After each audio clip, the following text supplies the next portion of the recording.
ये बताओ कि इस संसार में सबसे सुंदर स्त्री किसकी है?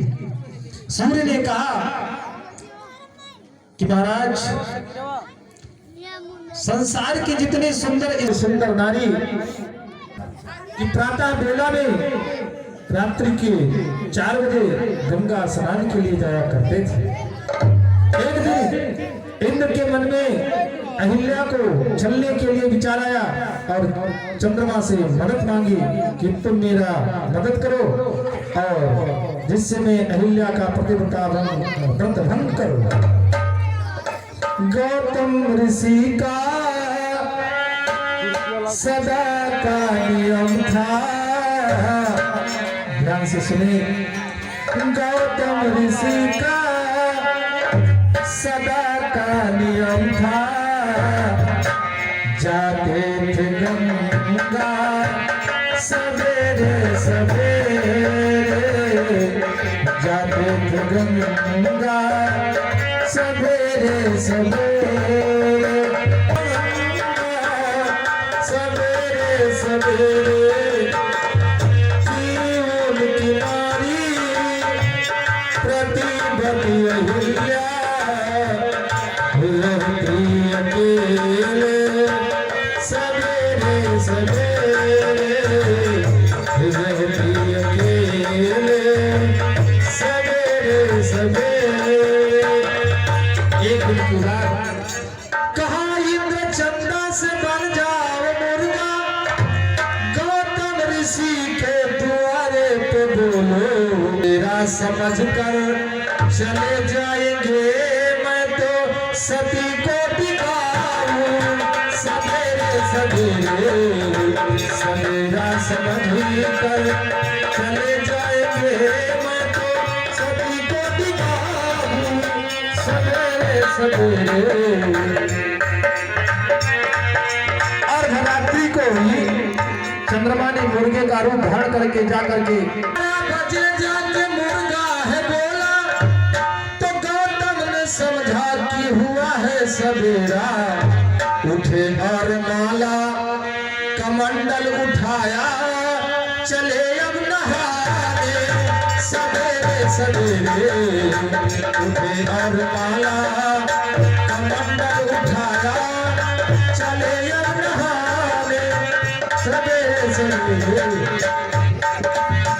अर्धरात्रि का समय था, गंगा मैया सो रही थी और जो ही जाकर गंगा में गौतम ऋषि जी ने मंडल डुबोया, मैया गंगा की निद्रा भंग हुई और मैया गंगा क्रोधित हुई और गौतम ऋषि को डांटा, आए गौतम तुम अर्धरात्रि में चले आए, तुम्हारे साथ अपराध हुआ, तुम्हारे ऊपर तुम्हारे घर में चोर घुसा हुआ है।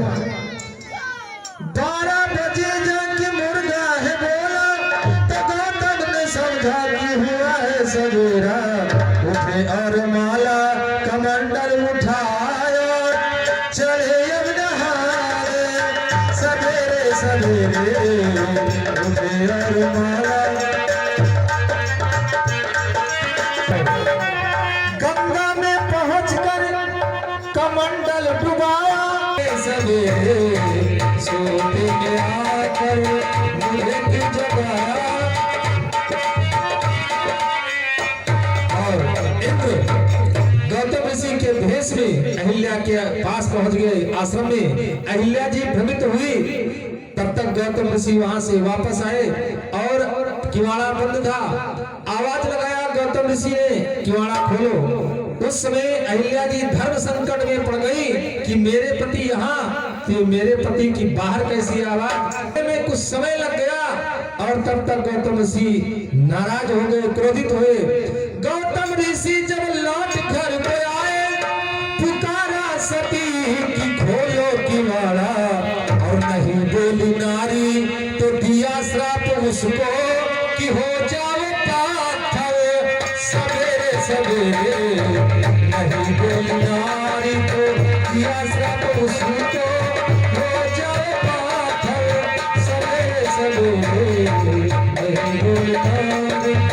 अभी से पत्थर के रूप में इस जगह पड़ी है। इस स्थान के तरफ कोई देवता नहीं, तुम देख रहे हो कि यहाँ कोई पशु पक्षी वृक्ष कुछ सूखे नहीं, एकदम उदास सा ये स्थान रहता है। इस पत्थर की तरफ आज तक कोई भी नहीं देखा, लेकिन यदि आपने देख लिया तो अब इस बिचारी के ऊपर कृपा जरूर करें। हे गुरुदेव, अब आप ही बताइए कि यह ब्राह्मण घर की स्त्री है और हम क्षत्रिय हैं, इन्हें हम अपना चरण रज कैसे दे सकते हैं गुरुदेव? देखिए, अब ये सब हम नहीं सुनना चाहते हैं। तुमको कुछ करना धरना नहीं था तो जैसे हम सीधे आगे निकल गए थे, हमने इस शिला की तरफ नहीं देखा तो तुमने क्यों देखा, और जब देखा तो कृपा करना पड़ेगा। जैसी आपकी आज्ञा गुरुदेव। पर सद पद पावन शोक न सावन, प्रगट भाई दाता पुण्य सही, देखत रघुनायक जन सुखदायक, गुणमुख होई चारि गोरी रही, अति प्रेमया धीरा पुलक शरीरा, मुख नहीं आवै बचन कही, अतिशय बड़ भागी चरणन लागी, जल नयन जल धारी। हे दीनानाथ, आपने मेरे ऊपर कृपा किया है। आप मुझे आज्ञा दें ताकि मैं अपने पति लोग को जाऊं।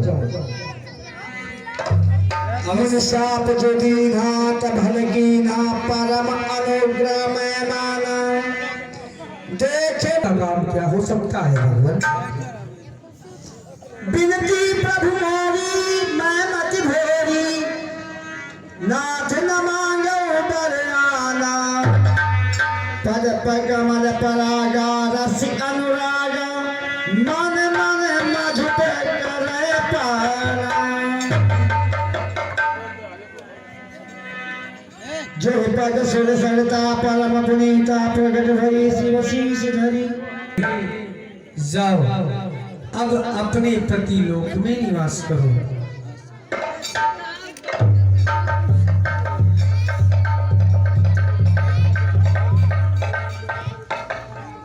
चले राम लक्ष्मण मुनि